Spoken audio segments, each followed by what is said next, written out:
मुकेश कुमार सिंह जी, मुंबई से।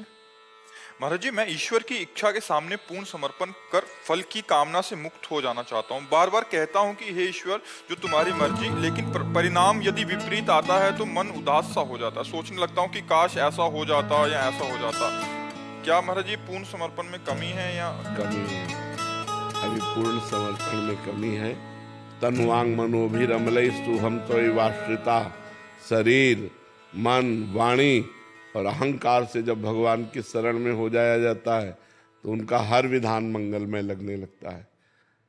प्रतिकूल से प्रतिकूल परिस्थिति में भी आनंद का अनुभव होता है, हार में भी जीत का अनुभव होता है, दुख में भी सुख का अनुभव होता है। भगवान आनंद समुद्र हैं। जब उनके विधान में हमारा मन राजी हो गया तब शरणागति पूर्ण मानी जाएगी। जोई प्यारो करे सोई मोहि भावे।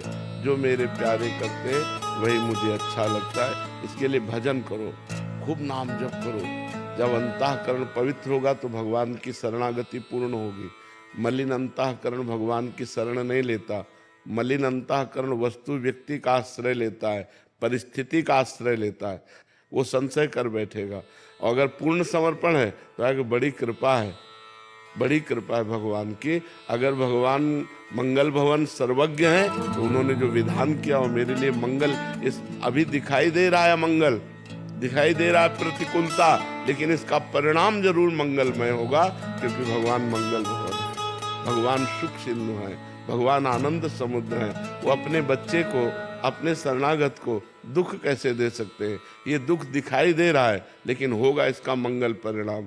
जैसे जहरीला फोड़ा हो जाए तो माँ पैसा दे करके डॉक्टर को और अपने आप से हाथ पकड़कर वो ऑपरेशन करवाती है कि इसका अगर ये जहरीला फोड़ा निकल गया तो ये सुखी हो जाएगा। ऐसे कोई पाप कर्म हमारा जो हमको दुख देने वाला है, भगवान प्रतिकूल परिस्थिति देकर उसको नष्ट कर देते।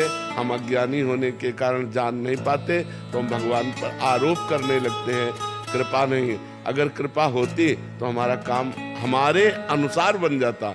ये गलत बात है। अब हमारा अनुसार ही नहीं रहा, हम तो शरणागत हैं। अब तो जोई प्यारो करे सोई मोहि भावे। जी।